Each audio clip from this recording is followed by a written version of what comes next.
we're just inside now the St Sadden Church in Henllan, and I've just come across the font which is inside of the church here, and it's got "In loving memory of Anne Eliza, the beloved wife of Reginald Robert Walpole Esquire, who died in the 18th of November 1859. And also underneath here lies the remains of the aforesaid Margaret Jones, who died on the 23rd of March 1791, aged 58. What we've got here, Paul, is two plaques, both to the First World War. Now, this explains really about the fog of war, time, names, how important it is, and the conflicting issues with names. Now on here we've got the name J. Owen, which is John Owen. And on this plaque here we have the same person but as J. Owens. And as you can imagine, Owens is a very common name. John, even more common in the First World War. And to actually track details of people of that name is difficult enough itself. There's one other thing I need to point out here. Now, on the war memorial outside, we've already seen Thomas Jones. Yes. Who is a very difficult name to really research. He appears on this plaque. Right. He does not appear on that plaque. Very confusing. Same as with the Owens, Owen and Owens, that could cause a lot of confusion as well. You know, it's been a difficult one for me. There are two John Owens stroke Owen from the old borough of Denbigh, because we're talking about the old borough, as we said before. And I have two, and which is which is difficult. However, there is a clue on this plaque with regard to John Owens, and it's the Royal Army Service Corps. Right. Now that reduces the problem a lot, and I'll talk about that in a little while.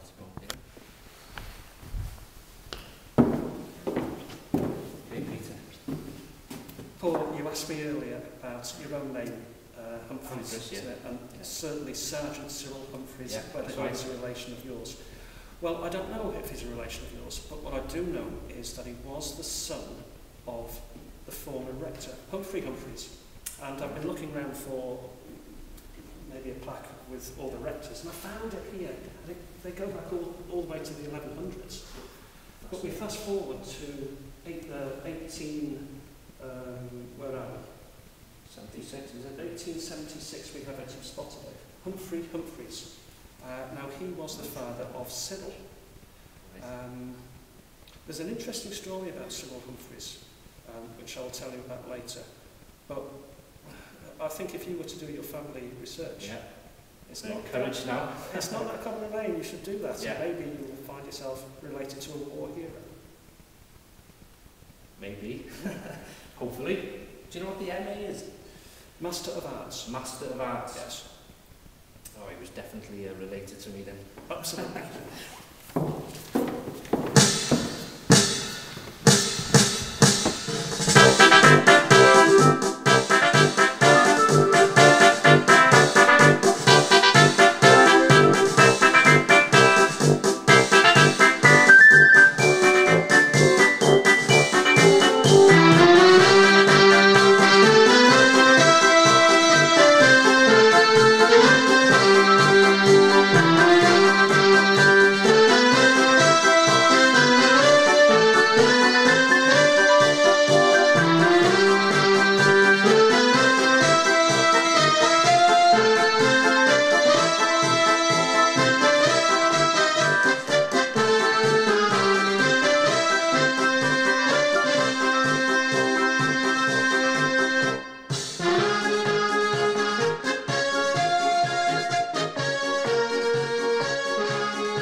Peter, we're just inside the church. You know my surname is Humphris. Yes. Well, I've noticed there's a Cyril Humphris. Do you know anything about him? You know what? I do. You do? And it's a very, very interesting story.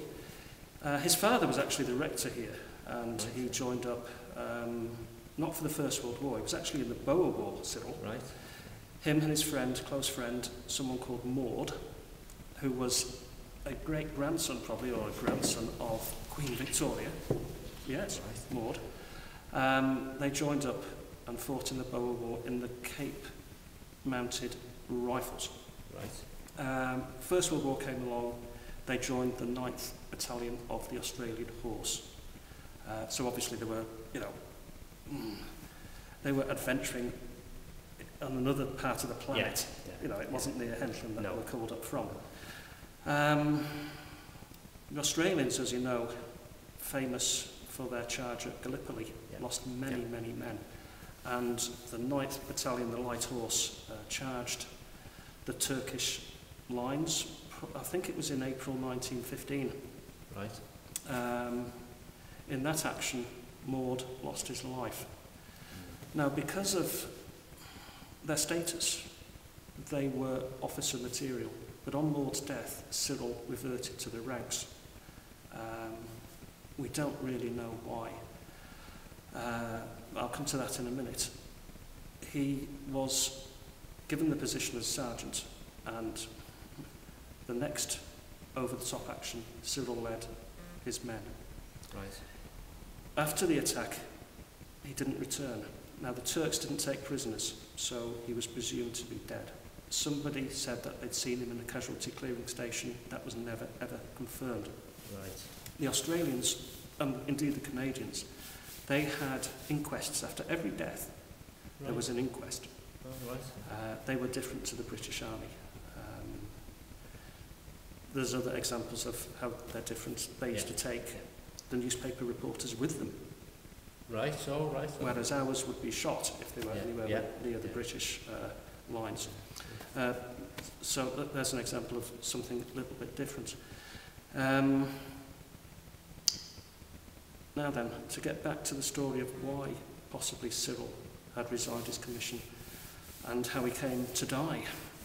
It is believed in certain quarters that Cyril was devastated with the loss of his friend, Maud. They'd served together for 20 years. 20 years. Lived together, done everything together. Real boys' own British Empire stuff. And Cyril actually possibly wanted to join his friend. Now, what better way? I mean, it's difficult to understand in this day and age, but to give your life for king and country is a great honour in those days. And also to be able to join a friend of long standing. Yeah. And I believe that Cyril couldn't wait to go over the top once again, risk everything in memory of his friend. And ultimately he paid the price and joined his friend in a matter of weeks. Hard to believe, isn't it? But, different days, Paul, different days. But the name Humphris, what a fantastic name, obviously. I must check it out. Yeah.